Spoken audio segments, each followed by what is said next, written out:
Muy buenas noches, mis amados, que el Señor les bendiga. Bienvenidos a la época navideña. Ya a partir de hoy comienza la época navideña, esa época tan linda del año. Bienvenidos a ella y también bienvenidos a esta transmisión. Que el Señor les bendiga, gracias por conectarse y como siempre vamos a orar para poner este tiempo en las manos del Señor. Padre bendito, te damos gracias, Señor, en el nombre precioso de Cristo Jesús, por esta noche que tú nos permites, Señor, venir delante de ti, Padre, para ser enseñados en tu palabra y por tu Espíritu Santo, Señor. Padre, te pedimos que tú alumbres los ojos de nuestro entendimiento, pero también, Señor, nuestros oídos y que prepares nuestro corazón para que tu palabra sea sembrada en ellos y produzca fruto y fruto en abundancia, no solamente para la gloria tuya, sino también, Señor, para bendición nuestra, Padre.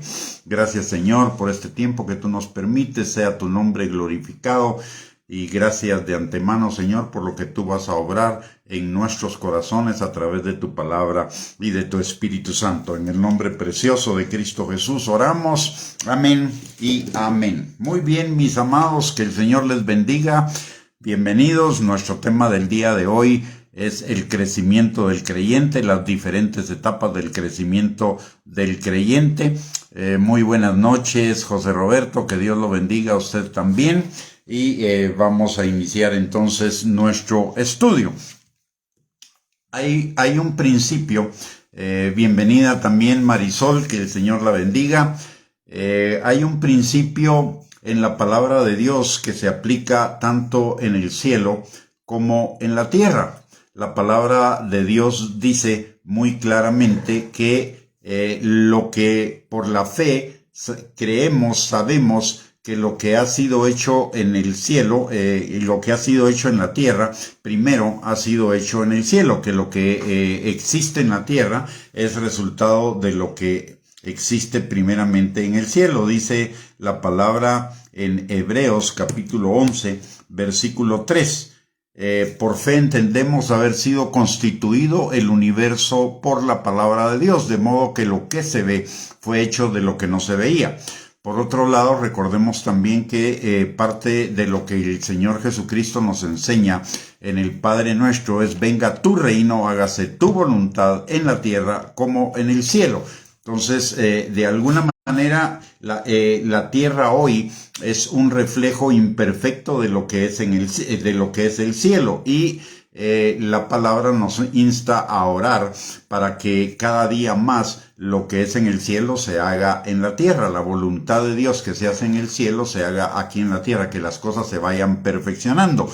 Y dentro de eso hay obviamente una ley. La ley del crecimiento. El crecimiento es una ley en todas las cosas en el universo, y en la vida espiritual también se aplica. No crecer en lo natural, y obviamente aplica también a lo espiritual. No crecer en lo natural implica que hay algo que está mal, y si eso que está mal no se trata y no se sigue creciendo, entonces el principio, esa falta de crecimiento es el principio de la muerte. Y también eso aplica en lo espiritual. Si nosotros no crecemos paso a paso, vamos languideciendo en nuestra vida espiritual hasta que la vida espiritual primero se estanca y después simple y sencillamente desaparece de nuestras vidas y toma su lugar la vida carnal, la vida mundana, la vida egocéntrica. Otra ley que aplica al crecimiento del creyente es que el crecimiento siempre comienza con una semilla que se convierte en una pequeña planta. Esa planta se convierte en un arbusto, luego ese arbusto da muchas hojas, flores y frutos, y esto nos lo enseña la palabra en Mateo capítulo 13, versículos 31 al 32. En primer lugar dice dice Jesús, el reino de los cielos, y notemos que está hablando de lo espiritual. Está tomando una figura de lo natural para hablar de lo espiritual, porque lo natural y lo espiritual se corresponden. Dice la palabra, el reino de los cielos, dice Jesús, el reino de los cielos es semejante al grano de mostaza, que un hombre tomó y sembró en su campo, el cual a la verdad es la más pequeña de todas las semillas, pero cuando ha crecido es la mayor de las hortalizas y se hace árbol de tal manera que vienen las aves del cielo y hacen nidos en sus ramas. Y por el otro lado también en Marcos, si no estoy mal, Marcos capítulo 4, versículo 26 al 29, la palabra dice lo siguiente: así es el rey, también enseñando Jesús, así es el reino de Dios, como cuando un hombre echa semilla en la tierra y duerme y se levanta de noche y de día, y la semilla brota y crece sin que él sepa cómo, porque de suyo lleva la tierra, primero hierba, luego espiga, después grano lleno de espiga, y cuando el fruto está maduro, enseguida se mete la hoz porque la siega ha llegado. Entonces vemos dos reglas importantes en el crecimiento espiritual. La primera de las reglas es que así como todas las cosas en el mundo, de las leyes, así como todas las cosas en el mundo crecen, usted y yo en lo espiritual necesitamos crecer, número uno. Y número dos, de la misma manera que en el reino espiritual, en el reino natural, las cosas comienzan como una pequeña semilla, ya sea una planta o ya sea un ser vivo en la concepción, comienzan como una semilla y van creciendo y desarrollándose permanentemente. Esas son las dos reglas. Entonces, todo lo espiritual debe crecer y el crecimiento es un proceso gradual que comienza con una semilla y termina siendo un árbol muy grande. Bienvenida, hermana Regina, a la transmisión, y cualquier otra persona que se haya sumado, no la tengo aquí registrada, pero bienvenidos a esta transmisión, que el Señor les bendiga. Ahí, hablando del crecimiento del creyente, entonces, que es una necesidad. Y déjenme decirle algo importante acá también. Alguien puede pensar que en lo físico las cosas dejan de crecer, y no es cierto. Aún una persona anciana puede seguir creciendo, ya no en lo físico, pero sí puede seguir creciendo en lo intelectual, en lo emocional.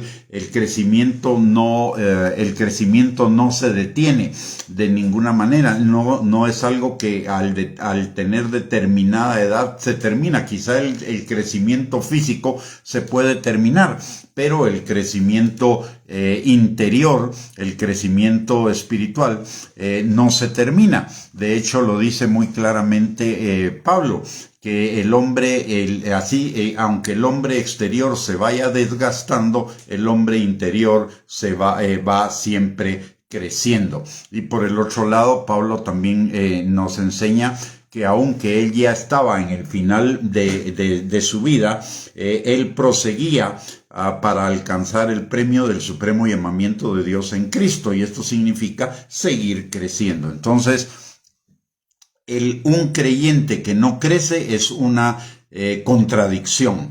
Un creyente que no crece es algo que está fuera de lo normal. Un creyente necesita crecer, y necesita crecer todo el tiempo, todos los días. De hecho, es también lo que nos enseña la palabra de Dios en Filipenses capítulo 1, versículo 6. El que comenzó la buena obra en nosotros la irá perfeccionando de día en día hasta el día de Jesucristo. Y esto nos habla de un crecimiento constante, de un crecimiento permanente. Hay varias formas de enfocar el crecimiento de un creyente. Lo podemos enfocar desde la perspectiva, y de hecho esos enfoques están en la palabra de Dios, desde la perspectiva de la actividad del creyente, desde la perspectiva del conocimiento de la palabra de Dios, desde la perspectiva de la relación con Dios, y desde la perspectiva de la transformación de la vieja manera de vivir a la nueva manera de vivir. Vamos a comenzar por ver las fases del crecimiento del creyente por actividad. Aquí déjeme decirle algo importante. divido el crecimiento del creyente por áreas, simple y sencillamente por una cuestión didáctica, por una cuestión para que lo entendamos, porque en la palabra de Dios todo va entretejido, todo va interrelacionado. Una etapa de crecimiento por actividad debe corresponderse a una por conocimiento de la palabra, por relación con Dios, por la transformación de nuestra vida. Entonces sí debemos tener claro que esto solo nos sirve como una cuestión didáctica, porque todo va interrelacionado. Es de la misma forma que la palabra de Dios dice que somos espíritu, alma y cuerpo. Eso no quiere decir que seamos tres entes separados, sino somos uno solo que actúa interrelacionadamente. De la misma manera que el Señor es uno y tres a la vez. No es que estén separados, sino que son uno y actúan interrelacionadamente. Muy bien. Entonces vamos a comenzar por lo primero, en el crecimiento por actividad. En el mundo natural, y recordemos que el mundo espiritual tiene correspondencia al mundo natural. En el mundo natural se definen 5 etapas en la vida, en el desarrollo de un ser humano. La primera es la niñez, la infancia, la segunda es la niñez, la tercera es la adolescencia, la cuarta es la etapa adulta y finalmente la etapa de la madurez. Algunos le llaman la tercera edad, como sea, pero es la etapa de la madurez. ¿Cuáles son las características de cada una de esas etapas? En la infancia, la persona está fundamentalmente enfocada en sí misma. Tiene un cristianismo emocional demandante y está viviendo ese primer amor. Eso es cuando recién somos salvos. Si usted se recuerda, cuando recién fuimos salvos, lo que éramos era emocionales y demandantes del Señor. Queríamos su atención, queríamos su ayuda en todos los aspectos, todo se trataba de nosotros mismos, no se trataba de qué Dios quiere de mí, sino qué quiero yo y qué necesito yo de Dios. Es como un bebé todo el tiempo está enfocado en que necesita, en que lo atiendan, en que le den leche, en que le den alimento, en que lo cambien, en que lo acuesten. Está centrado en sí mismo. Igualmente en la infancia espiritual, la persona, el creyente recién convertido, está de esa manera, enfocado en sí mismo, emocional, demandante y viviendo el primer amor. Un amor inmaduro, un amor emocional. Y el amor debe evolucionar de amor emocional a amor maduro, y vamos a ver cómo va evolucionando. La segunda etapa, desde la perspectiva de la actividad, es la etapa de la niñez, cuando el niño comienza a enfocarse en otros. En este caso, el creyente comienza a enfocarse en servicio, pero en un servicio que es más activismo que otra cosa.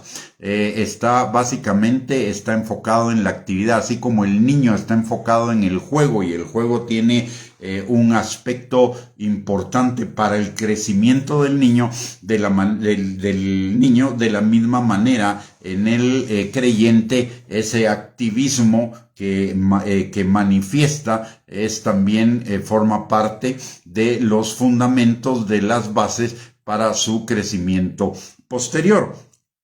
Y la etapa de la adolescencia es una etapa en la cual comienza a enfocarse en otras personas, a enfocarse en el servicio. De estas 3 etapas nos habla la palabra en Gálatas capítulo 4, versículos del 1 al 3. Dice la palabra: pero también digo, entre tanto que el heredero es niño, en nada difiere del esclavo, aunque es señor de todo, sino que está bajo tutores y curadores hasta el tiempo señalado por el Padre. Así también nosotros, cuando éramos niños, estábamos en esclavitud bajo los rudimentos del mundo. Esto implica algo importante también. En la etapa de la infancia, de la niñez y de la adolescencia, el creyente todavía sabe por conocimiento que la salvación y la vida del creyente, que la salvación es por gracia, pero todavía en su mente tiene el aspecto religioso de que las bendiciones de Dios son por obras, por eso es activista, por eso busca servir, por eso busca orar, por eso busca leer la palabra, porque piensa que de esa manera el Señor lo va a bendecir, de que de esa manera el Señor le va a amar más, de que de esa manera va a ser más aceptado delante del Señor. Todavía está bajo los rudimentos del mundo, que es el hacer. La etapa de adulto y la siguiente etapa de la madurez se caracteriza por una transformación en cuanto a pasar del hacer como lo más importante al ser como lo más importante. ¿En qué se caracteriza la etapa del adulto? Se caracteriza del adulto espiritual, ¿verdad? Estamos hablando de ello. Se caracteriza porque está creciendo en obediencia. No solo está sirviendo, sino está creciendo en obediencia. Está asumiendo responsabilidades por otros. Está comenzando a enseñar, pero no para ganar bendiciones, no para ganar méritos, no para ganar posición delante del Señor, sino por un proceso normal de maduración. Hay muchas gentes que obedecen, hay muchas gentes que sirven, hay muchas gentes que asumen responsabilidad por otros, hablando de creyentes, y que comienzan a enseñar, pero siguen esclavos de la mentalidad de que si no hacen, entonces no van a tener, de que si no hacen, no son, pero el adulto ya ha superado, el adulto espiritual ya ha superado esa etapa, y entonces él ya sabe que es un hijo de Dios, no por lo que haga, sino por lo que Cristo hizo en su vida. Y el maduro se diferencia del adulto en que el adulto está creciendo en obediencia, el maduro ya es obediente. El adulto está asumiendo responsabilidad por otros y comenzando a enseñar, en tanto que el maduro está enfocado en el llamado, ya no está comenzando a asumir responsabilidades por el otro, sino que ya es responsable por el otro, está enseñando, está enfocado en su ministerio, enfocado en su llamado. Y esto nos lo enseña, la etapa del adulto nos la enseña Gálatas capítulo 4, versículo 4. Dice, por cuanto vino el cumplimiento del tiempo, Dios envió, recordemos lo que dice del 1 al 3, dice, pero también digo, entre tanto que el heredero es niño y nada difiere del esclavo, aunque es señor de todo, sino que está bajo tutores y curadores hasta el tiempo señalado por el Padre.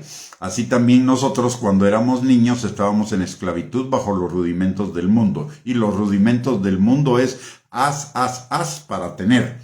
Entonces, y la etapa del adulto se refiere a Gálatas capítulo 4, versículo del 4 al 6. Dice, pero cuando vino el cumplimiento del tiempo, Dios envió a su Hijo, nacido de mujer y nacido bajo la ley, para que redimiese a los que estaban bajo la ley, a fin de que recibiéramos la adopción de hijos. Y por cuanto sois hijos, Dios envió a vuestros corazones el Espíritu de su Hijo, el cual clama Abba Padre. Así que ya no eres esclavo, sino hijo, y si hijo, también heredero de Dios por medio de Cristo.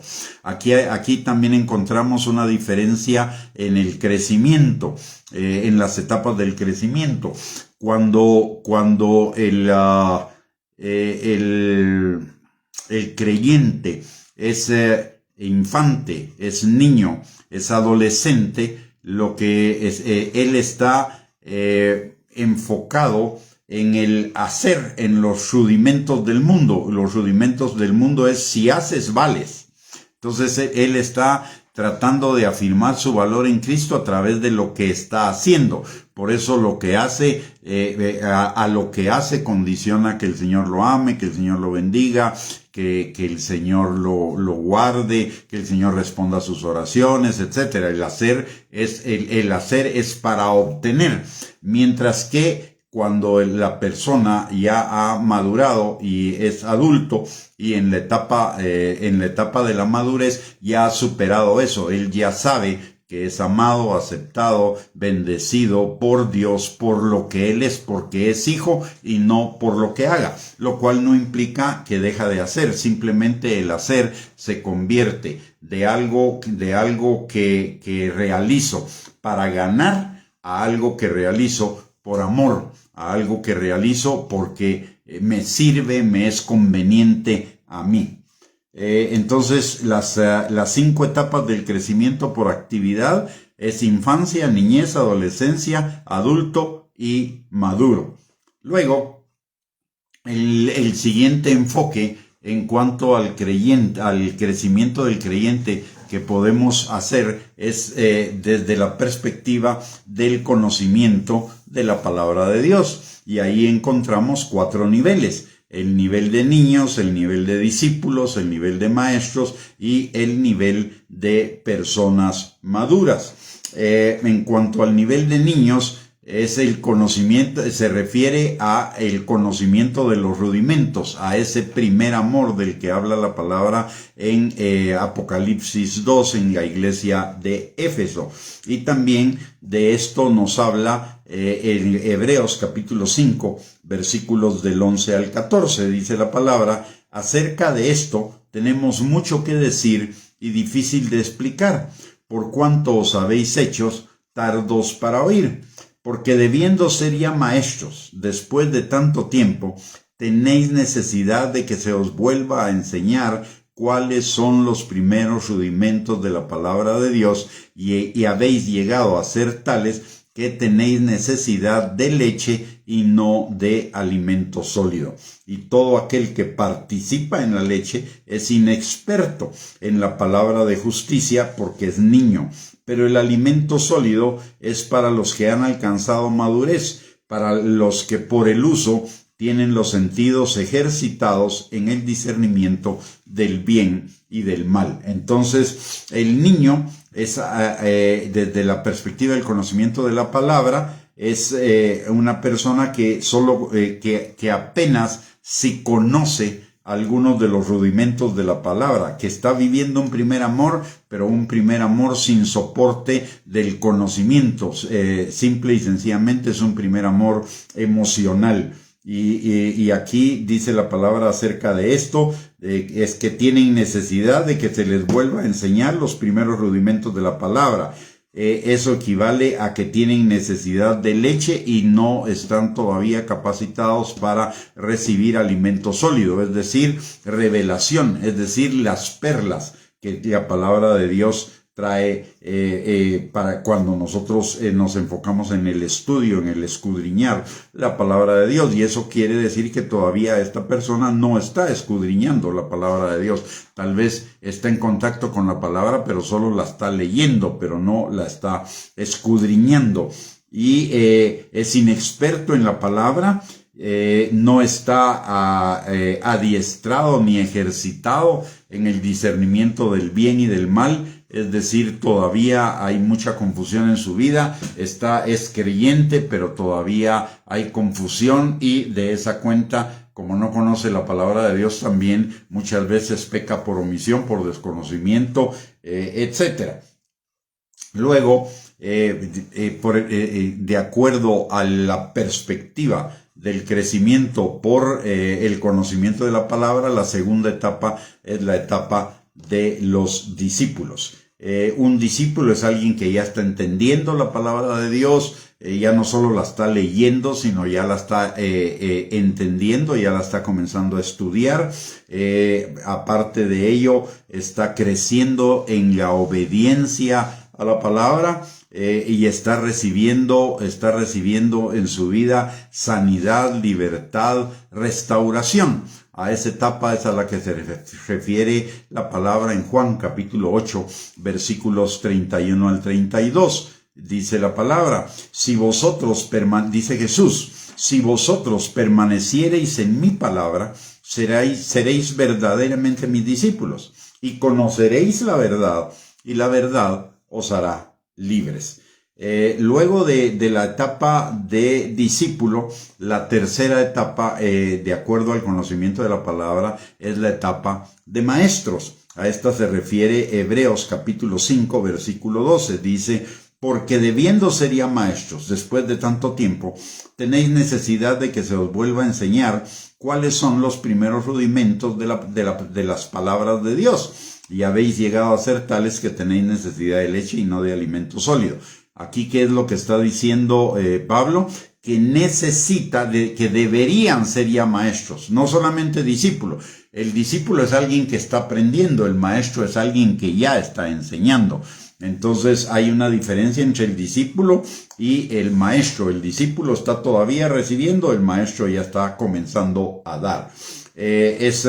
Entonces las características del maestro es que es obediente, tiene un mayor conocimiento de la palabra de Dios, ya tiene revelación, ya está recibiendo revelación, es decir, un conocimiento de las cosas, de los tesoros guardados, de los secretos guardados, de los tesoros escondidos, de las cosas que Dios quiere enseñarnos más allá de lo evidente en la palabra de Dios. Y el maestro ya está asumiendo la responsabilidad de enseñarle a otros, ya los está discipulando. Y finalmente, la cuarta etapa desde la perspectiva del conocimiento de la palabra es la persona que ya ha alcanzado la madurez. Y esto implica el dominio de la palabra y el dominio de las profundidades de la palabra. Ya entra en las profundidades de la palabra. Dice en Primera de Corintios capítulo 14, versículo 20, la palabra dice, hermanos, no seáis niños en el modo de pensar, sino sed niños en la malicia, pero maduros en el modo de pensar. Aquí le quiero hacer primero necesito hacer un resumen, y es que el crecimiento del creyente es una necesidad y es una responsabilidad de cada creyente y es algo que es natural en la vida espiritual. Lo que se ve es hecho de lo que no se ve, nos enseña la palabra de Dios. Y en lo natural todo crece. Además de ello, el crecimiento parte de una semilla, parte de algo pequeño que se va desarrollando hasta que llega a ser un árbol muy grande. Entonces el crecimiento es gradual, progresivo, y es natural. Un creyente que no crezca, un creyente que esté estático, estable, no es lo natural. Un creyente debería estar creciendo todos los días. Por eso la palabra de Dios dice en Filipenses 1:6, el que comenzó la buena obra en vosotros la perfeccionará hasta el día de Cristo. Y por el otro lado, Proverbios capítulo 4, versículo 18, dice que la vida del justo es como la luz de la aurora, que va en aumento hasta que el día es perfecto. Entonces necesitamos crecer.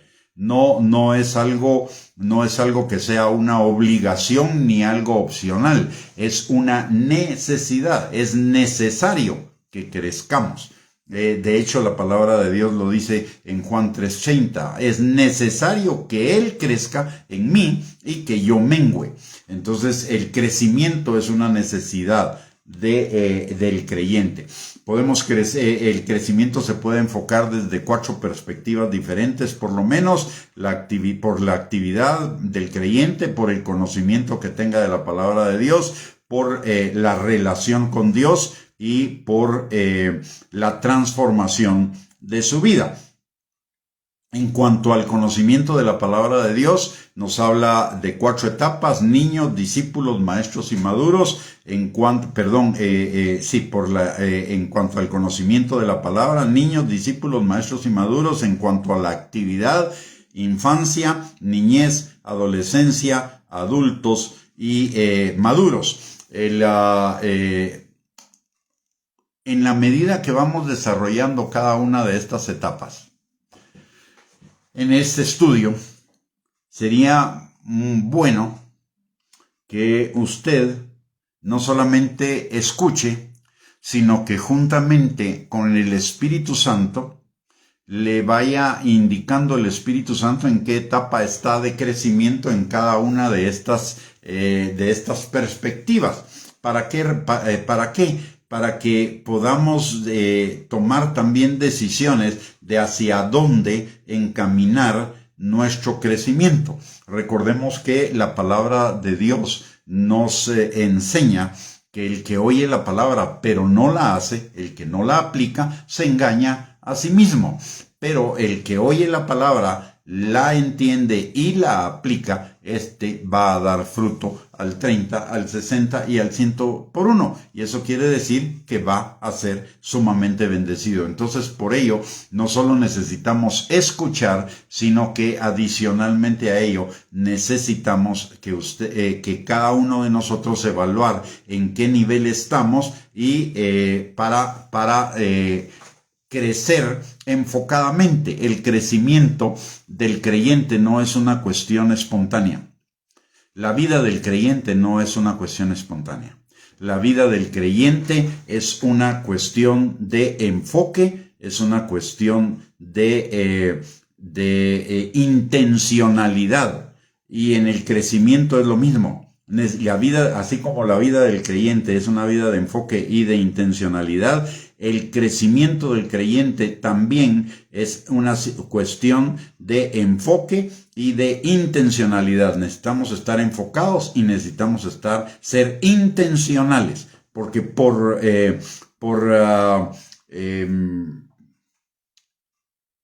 no crecemos por casualidad, no crecemos por improvisación.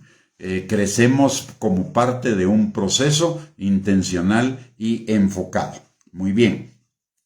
Ahora vayamos a lo que nos enseña la palabra de Dios del crecimiento del creyente en cuanto a su relación con Dios. Ahí podemos encontrar por lo menos 7 etapas. La primera es la etapa del creyente, la segunda es la etapa de siervo, la tercera la de discípulo, la cuarta la de amigo, la quinta la de hijo, la sexta la de novia y la séptima la etapa de esposa. ¿Cómo se caracteriza cada una de esas etapas? La etapa del creyente se caracteriza por un primer amor. Apocalipsis capítulo 2, versículo 4, dice Jesús que está recordando a la iglesia de Éfeso que se ha olvidado, que ha dejado su primer amor. Le está recordando de que regrese a su primer amor, y ese primer amor corresponde a la etapa del creyente. Luego viene la etapa de siervo. Es una etapa, como ya mencionamos también en el crecimiento por actividad, es una etapa que se caracteriza por el activismo del creyente. En Apocalipsis capítulo 2, versículos del 2 al 3, igualmente el tema de la iglesia de Éfeso, Jesús le dice a la iglesia de Éfeso: yo conozco tus obras, tu arduo trabajo y paciencia, y que no puedes soportar a los malos, y has probado a los que se dicen ser apóstoles y no lo son, y los has hallado mentirosos. Y has sufrido, y has tenido paciencia, has trabajado arduamente por amor de mi nombre, y no has desmayado. Es decir, hay una etapa ahí de mucha actividad, pero una actividad que no está sustentada en el amor al Señor. Dejó el primer amor y se dedicó al activismo. No debería, en el crecimiento del creyente, no deberíamos dejar el primer amor y deberíamos pasar a el servicio. Luego, la tercera etapa del discípulo es la etapa de conocimiento y entendimiento, que también está involucrada en la iglesia de Éfeso. Dice la palabra: no puedes soportar a los malos y has probado a los que se dicen ser apóstoles y no lo son. Esto quiere decir que ya tenían conocimiento para poder probar a esos falsos apóstoles. Ya tenían conocimiento y entendimiento. Aparte de eso, en Apocalipsis capítulo 2, versículo 6, también dice, pero tienes esto, que aborreces las obras de las Nicolaitas, y las cuales yo también aborrezco. Es decir, que ellos ya tenían un conocimiento más avanzado de la palabra de Dios. Ya habían llegado al nivel de discípulos, ya tenían conocimiento y entendimiento de la palabra de Dios. Luego, la siguiente etapa es la etapa de amigos. Y esta etapa sigue a la de discípulos, y el amigo se caracteriza por una cuestión, se caracteriza porque además de conocimiento de la palabra, ya tiene revelación de la palabra, es decir, ya tiene un conocimiento más allá de lo que esencialmente dice la palabra. Ya el Señor comienza a darle conocimiento acerca de las profundidades, de los tesoros, de los secretos que están en la palabra de Dios. Y esto nos lo enseña Jesús en Juan capítulo 15, versículo 15. Dice la palabra, ya no os llamaré siervos, porque el siervo no sabe lo que hace su Señor, pero os he llamado amigos, porque todas las cosas que oí de mi Padre os las he dado a conocer. Notemos que aquí ya hay un avance, ya no es nada más de conocer la palabra. Dice, porque todas las cosas que oí de mi Padre, no las que escribí de mi Padre, sino que las que oí de mi Padre os las he dado a conocer. Y esto equivale a tener revelación, a comenzar a tener revelación de la palabra de Dios. Luego está la etapa del Hijo. Y la etapa del Hijo se caracteriza ya no solo por un amor por el Señor, por servir al Señor, por tener conocimiento y entendimiento, por tener revelación, sino porque el amor ya evolucionó de un primer amor emocional a un amor maduro. De hecho, la palabra dice en Primera de Pedro, capítulo 1, versículo 13 al 16, respecto a esta etapa, dice la palabra. Por tanto, ceñid los lomos de vuestro entendimiento, sed sobrios, y esperad por completo en la gracia que se os traerá cuando Jesucristo sea manifestado. Esto quiere decir que ya esta persona tiene un conocimiento firme, sólido, de que todo lo que es su vida depende del Señor, de que todo es por gracia, nada es por merecimiento. Por lo tanto, ya cambió la motivación de todo lo que hace y de su crecimiento, de su servicio, de su lectura de la palabra, de la oración. Ya lo pasó de la obligación al amor. Ya no es por obligación, ya no es por temor, ya no es para ser bendecido, sino es como resultado del amor. Entonces dice, por tanto, ceñid los lomos de vuestro entendimiento, sed sobrios y esperad por completo en la gracia que se os traerá cuando Jesucristo sea manifestado.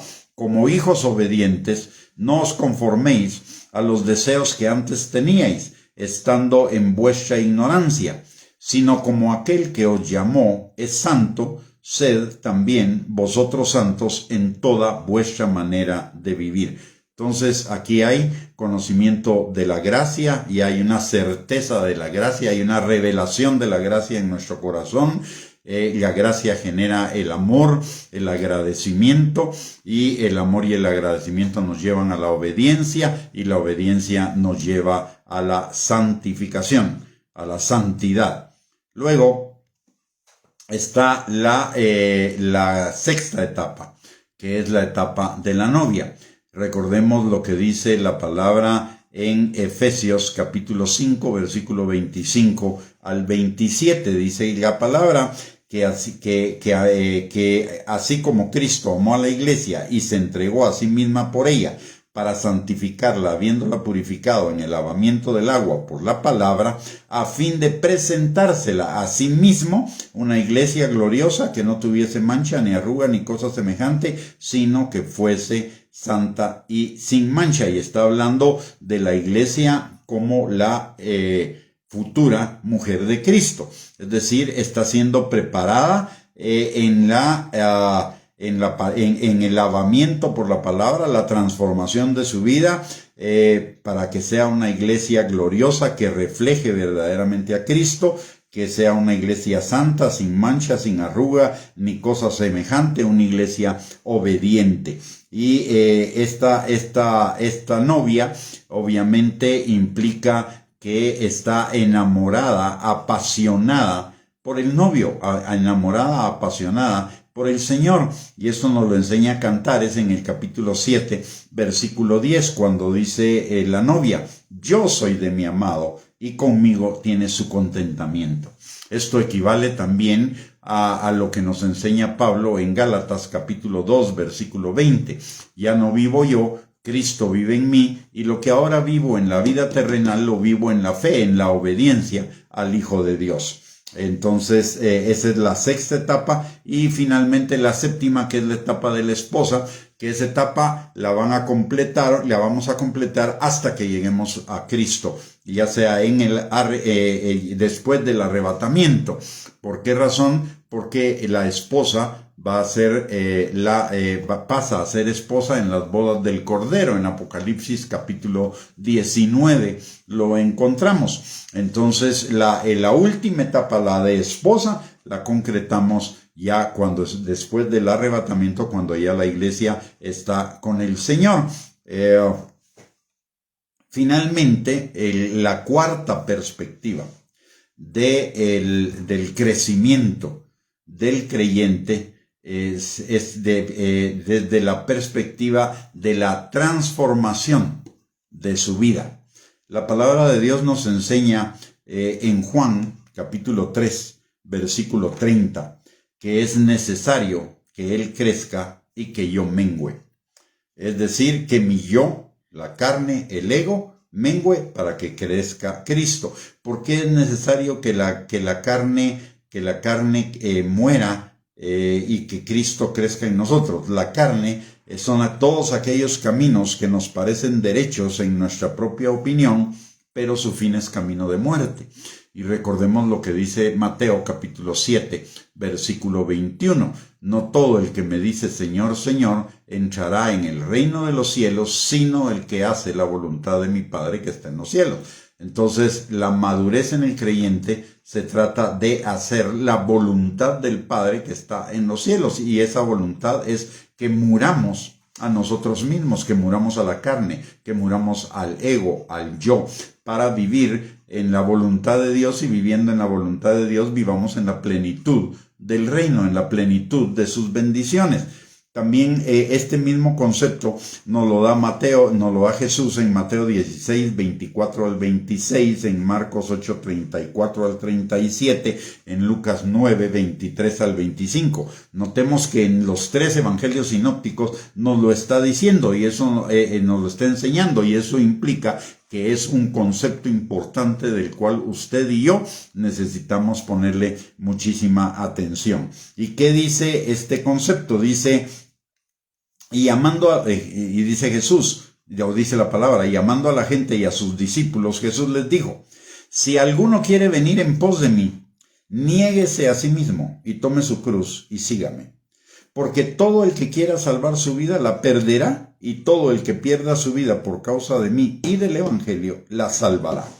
Porque ¿qué aprovechará al hombre si ganare todo el mundo y perdiere su alma? ¿O qué recompensa dará el hombre por su alma? Aquí nos está hablando de esa transformación, y de esa transformación también nos habla la palabra, por ejemplo, en Efesios capítulo 4, versículos del 22 al 24, dice la palabra que nos despojemos del hombre viejo que está viciado conforme a los deseos engañosos de la carne, y nos transformemos en el espíritu de nuestra mente, para que nos vistamos del hombre nuevo que está creado según la santidad y en la justicia de la verdad.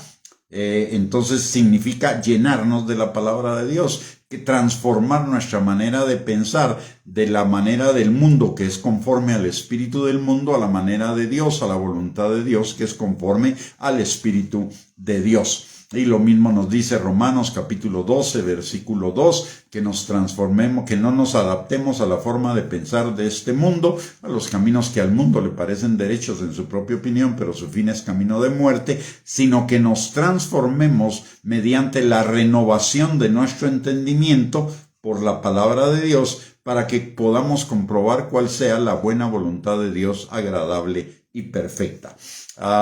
¿Cuáles son las etapas de la transformación? Por la muerte del yo, de la transformación de nuestras vidas.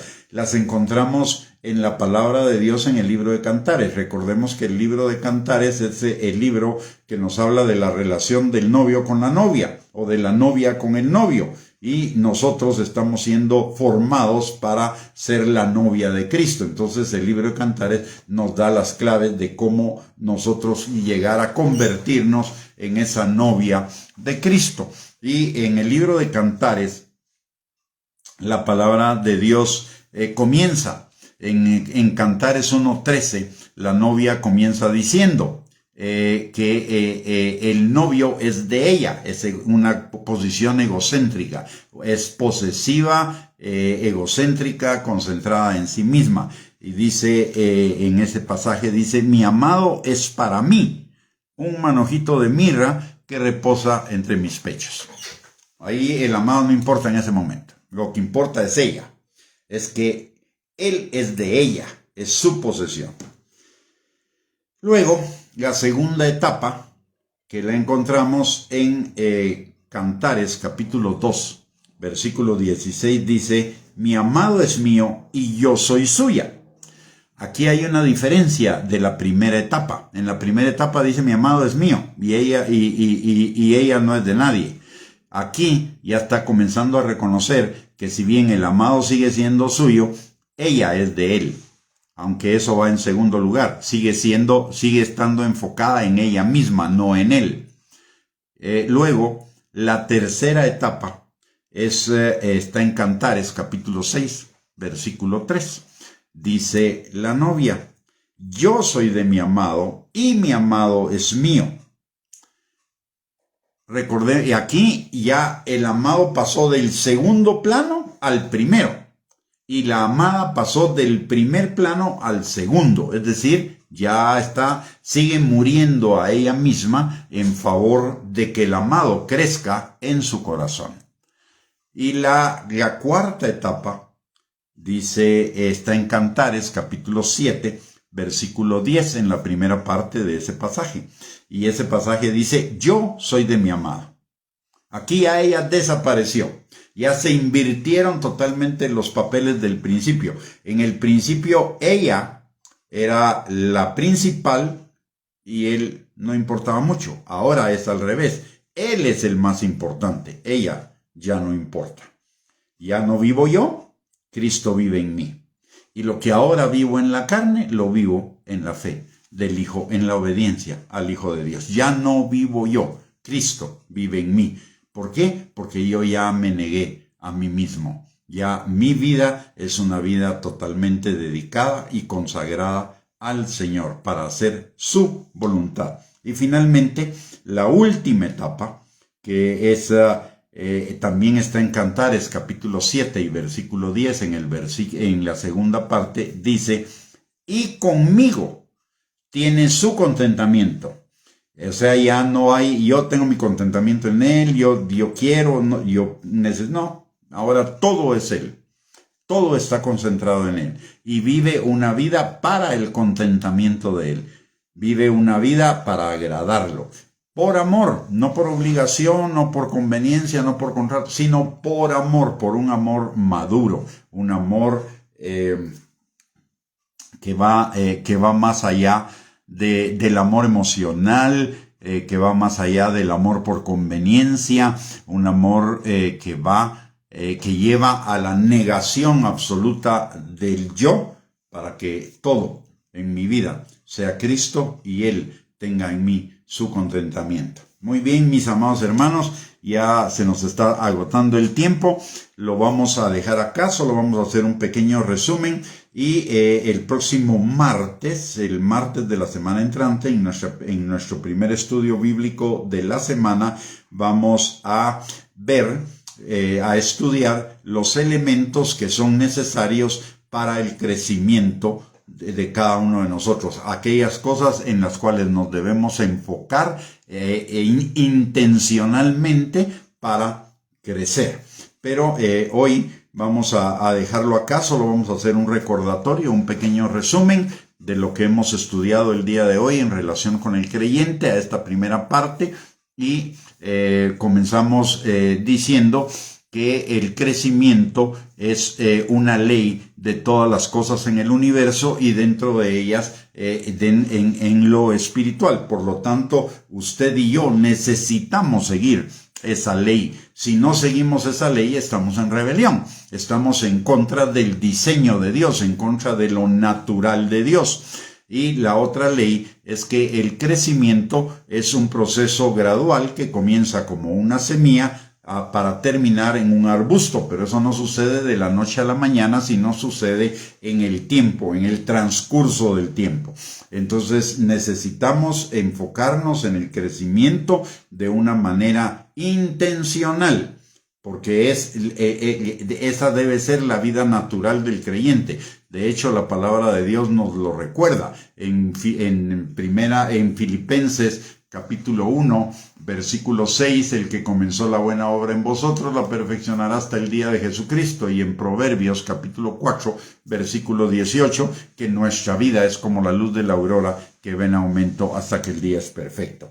Luego vimos que hay cuatro diferentes enfoques desde los cuales podemos abordar el crecimiento, pero que esos cuatro enfoques no son exclusivistas. Esos cuatro enfoques se cruzan unos con otros. Solo lo separamos de esa manera como una forma didáctica, pero en la realidad las diferentes perspectivas se van entrelazando. Y también acordamos que al ver cada una de estas etapas del crecimiento, cada uno de nosotros no solamente necesitaba oír, sino también ir evaluando en cuál de esas etapas estaba para a partir de ahí enfocar su crecimiento en los próximos días, meses, años que nos queden por vivir. ¿Cuáles son esos cuatro enfoques? Desde la perspectiva de la actividad, el crecimiento del creyente tiene 5 etapas: la de la infancia, la de la niñez, la de la adolescencia, la del adulto y la etapa del creyente maduro. Por el conocimiento de la palabra hay 4 etapas, que es la etapa de niños, de discípulos, de maestros y la etapa de maduros. En cuanto a la perspectiva de la relación con Dios, tenemos la etapa del creyente, del siervo, del discípulo, del amigo, del hijo, de la novia y de la esposa. Y desde la perspectiva de la transformación de nuestra vida, tenemos la etapa de Él es mío y yo soy de Él, yo soy de Él y Él es mío, yo soy de Él y en mí tiene su contentamiento. Muy bien, entonces lo vamos a dejar acá. Para que no se quede con la duda, le voy a decir rápidamente cuáles son los elementos para el crecimiento, pero estos los vamos a estudiar en detalle en la semana entrante, el martes de la semana entrante, en nuestro primer estudio bíblico de la semana. Y esos elementos para el crecimiento son, en primer lugar, el ser salvos; en segundo lugar, la negación del yo; en tercer lugar, el conocimiento, entendimiento y obediencia de la palabra de Dios; el cuarto, la comunión con el Espíritu Santo; el quinto, congregarse; el sexto, dar en todos los sentidos, una transformación en dador; el séptimo es servir; y el 8 es ser parte activa del cuerpo de Cristo. Así que les invito desde ya para que el próximo martes a las 7 de la noche nos volvamos a conectar para poder seguir en la segunda parte de este estudio. Antes de finalizar, Primero que nada le quiero dar las gracias porque por el hecho de conectarse. Muchísimas gracias, siempre es un estímulo y una bendición el poderles tener para poder escudriñar juntos la palabra de Dios. En segundo lugar, recordarle a alguno que si no es todavía creyente, si no le ha entregado su vida al Señor para crecer y para vivir en la plenitud de las bendiciones del Señor, necesita ser salvo. Y ser salvo es una cuestión de creer verdaderamente en su corazón que necesitamos de un Salvador porque somos pecadores y de entregarle nuestra vida al Señor. No necesitamos una gran oración, no necesitamos que alguien más esté presente. Es suficiente que desde nuestro corazón le pidamos perdón al Señor por nuestros pecados y le entreguemos nuestra vida y le pidamos que venga a morar en nosotros. Luego, le quiero recordar a todos que también para nuestra edificación tenemos, además de estas enseñanzas, martes, miércoles y jueves, y la del domingo a las 10:30 de la mañana, le queremos recordar que tenemos nuestra página de internet www.reyesysacerdotes.net y nuestro canal de YouTube a nombre de Gustavo Bianchi, que es @GustavoBianchi230, donde tenemos una gran cantidad de estudios para nuestra edificación y nuestro crecimiento. Por el otro lado, le recuerdo algo importante. Ya estamos entrando al fin de semana. Esta es nuestra última transmisión de la semana y le quiero recordar lo que dice la palabra en Hebreos capítulo 10, versículo 25. Que no dejemos de congregarnos como algunos tienen por costumbre, principalmente que aquel día se acerca, el día final. Necesitamos congregarnos, mis hermanos. Estos estudios son buenísimos, son excelentes, pero hay algo que también es excelente y buenísimo que solo está presente cuando nos congregamos presencialmente, y es que ahí es donde el Señor envía bendición y vida eterna, es decir, una bendición adicional de la que podemos recibir por este medio. Así que les invitamos a cada uno que se congregue en su iglesia este fin de semana.